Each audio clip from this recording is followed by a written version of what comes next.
এই গানটা কিন্তু আমি মেছেদার বুকে করেছিলাম। এখন এই কথাটি বলেছি, সঙ্গে সঙ্গে একজন ব্যক্তি দাঁড়িয়ে পড়েছে, মানে সে, আরে কি বলছো কি? আরে সে ভালো সময় ছিল না, তার মনটা অন্যরকম ছিল, বুঝতে পেরেছেন তো মা? এখন সে তুমি এক্ষুনি কি বললে? তুলসীর হার না পরে যে ছাড় জমালয় বাসো তারা, কি বললে? তাহলে তুলসীর মালা যে পরে না তার জমালয় বাস? আমি বললাম হ্যাঁ, শাস্ত্রে লেখা আছে। বলে তাহলে আমাদের ঘরের সামনে যে এক বাবাজি তিলক একদম কাটতো, গলায় মোটা মোটা তুলসীর মালা, বড় একটা টিকি। আমি বলি আরে টিকি না শিক্ষা রে বাবা, সে কেন বাজ পড়ে মারা গেল? মেছেদা, সত্য ঘটনা। গত বছর প্রোগ্রাম করতে গিয়ে সেখানেই আমি যখন এই গানটি গিয়েছি, তুলসীর হার না পরে যে ছাড় জমালয় বাসো তার, তিলক ধারণ না করে যে যেন বৃথাই জনমতা, বৃথাই জনমতা। বললেন এটা কেন হলো? আপনাকে উত্তর দিতে হবে।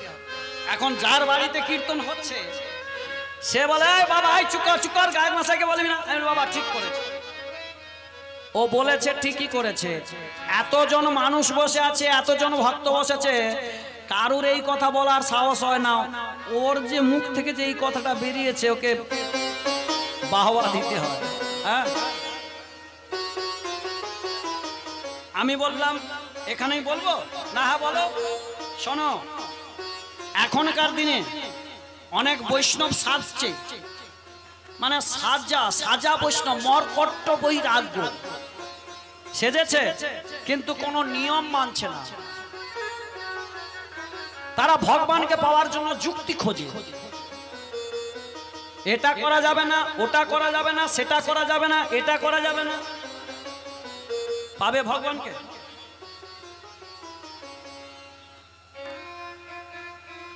গতদিন রাত্রিতে যখন কীর্তনের পরে যখন ওখানে খেতে গেলাম, প্রসাদ পেতে গেলাম, খিচুড়ি হয়েছিল না, মা আমরা একসঙ্গে পেয়েছিলাম। একটাই ওখান থেকে প্রশ্ন ভেসে এসেছিল, চেয়ার টেবিলে বসে ঠাকুরের প্রসাদ খাওয়া যায় কি?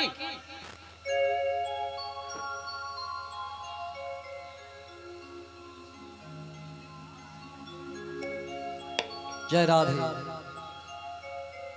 হ্যাঁ, এখানে দুটো দিক দেখালেন। যাদের পায়ের সমস্যা আছে তারা উঁচু জায়গায় বসতে পারে, এই যে হরিনাম হচ্ছে, যাদের পায়ের সমস্যা আছে তারা উঁচু জায়গায় বসে হরিনাম শুনবেন, তাতে কোনো ক্ষতি হবে না। আর যার পায়ের সমস্যা নাই সে যদি আরামের জন্য, যদি হরিনাম শোনার জন্য যদি উপরে বসে, কে বলে যত আরাম তত ব্যারাম। এসি ঘর করলাম আরামে থাকবো, এসি ঘর থেকে বেরিয়েছি বাইরে এত রৌদ্র, গা যেন জ্বলে পড়ে। তাহলে একটু চিন্তা করুন, তাহলে যত আরাম তত ব্যারাম।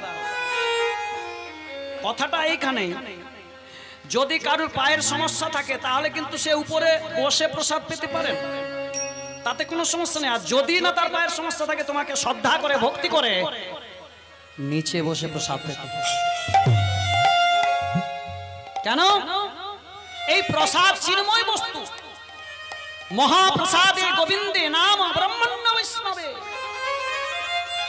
স্বল্প পুণ্য বতাং রাজং বিশ্বাস নৈব জায়তে। যাদের অল্প পুণ্যবান ব্যক্তি প্রসাদকে প্রসাদ বলে মানে না, প্রসাদকে অগ্রাহ্য করে, এটা এখানে হয়েছে, ওটা সেখানে হয়েছে, কি কি গো বাবা? এই জগতে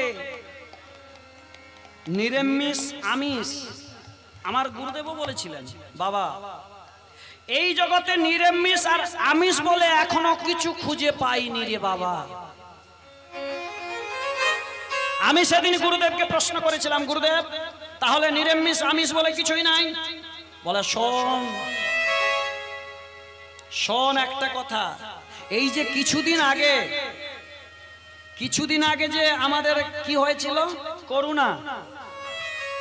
করোনা ভাইরাস হয়েছিল, এই যে কত সংক্রমণ আমাদের নাকে মুখে ঢুকে গিয়েছিল, ওটা আমিষ না নিরামিষ? কত জীবন ওতে ছিল। কি সংক্রমণ মানে জীবন তো ছিল নাকি? আবার আমরা যে জিনিসগুলো ব্যবহার করছি আজকালকার দিনে, এর আমিষ আর নিরামিষের মধ্যে কোনো আছে কি? সব তো একাকার হয়ে গেছে।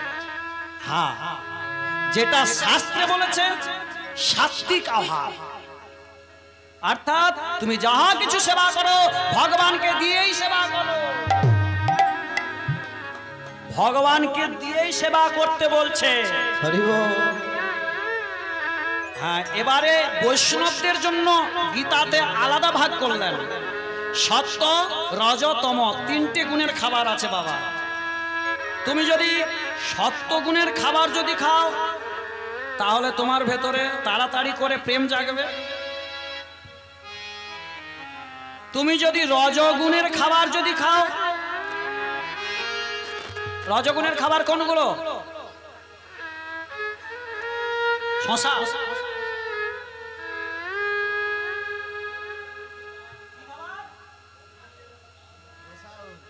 রসালু, ওটা সাত্বিক গুণের খাবার, সত্য গুণের খাবার। রজগুণের খাবার হলো যেটা থেকে আমাদের রজগুণ হবে, মানে রাগ হবে। হ্যাঁ, বাহ। পেঁয়াজ, রসুন, ডিম, মাছ, মাংস এগুলো খেলে আমাদের ক্রোধ জন্মাবে, কাম আসবে, ছটা ষড়ঋতু আরো জাগরিত হবে। এই জন্য বৈষ্ণবদেরকে, ব্রাহ্মণদেরকে ওটা সেবা করতে না বললেন। শুধু তাই নয়, এই যে আজকালকার দিনে মায়েরা, বৌমারা কড়াই যখন রান্না করছে, তোর জ্বালা সংসার হয়নি, রান্না করছে এদিকে তোর জ্বালা সংসার, সে খুন্তি আর কড়া যেন ভেঙে ভেঙে। ওটাও যদি ওই খাবারটা কোনো যদি বৈষ্ণব বা ব্রাহ্মণ সেবা করে, তার ভেতরেও রজগুণ উদ্ভব হবে। হরি বল, হরি বল, নিতাই গৌর প্রেমানন্দে হরি বল। তাই বললেন যে যা কিছু সেবা করো ভগবানকে দিয়েই সেবা করো। হ্যাঁ, কি না, তুমি যা কিছু আহার করছো ভগবানকে দিয়ে সেবা করবে। এবার আসি, আপনি বলবেন আমি তাহলে মাংস খাই ভগবানকে দিয়ে। কি গো, ভগবান বললেন ভক্ত মোর মাতা পিতা, ভক্ত মোর গুরু, ভক্তরা নাম রেখেছেন বাঞ্ছা কল্পতরু। বাঞ্ছা কল্পতরু। ভগবান যদি ভক্তকে মাতা পিতা করে দেয়, মায়ের উচিত কি হবে? ছেলেকে কোন খাবারটা খাওয়াবেন? ঝালটা খাওয়াবেন, তেতোটা খাওয়াবেন কি? তাহলে ভগবানকে যেটা দেওয়া যাবে সেটাই দিতে হবে। রাধে রাধে এসে গেল, ঠিক জায়গায় এসে পড়ে গেল। বলে তাহলে যেটা ভগবানকে দেওয়া যাবে সেটা তোমাকে সেবা করতে হবে। আর দেওয়ার সময় যখন আমরা আহারটা তুলছি, ভোজনে যোজনার দানম, গীতাতে বললেন যে আমাকে জানিয়ে না খায়, আমার দেওয়া তো, আমার দেওয়া যদি আমাকে জানিয়ে যদি না খায়, ও চোর। হ্যাঁ, একটু লক্ষ্য করবেন, ব্রাহ্মণরা যখন শ্রাদ্ধাদি কর্ম করে কি বলেন বলুন তো? দানেন দানে নানেন যথোক্ত ফলত ভব, বলে না?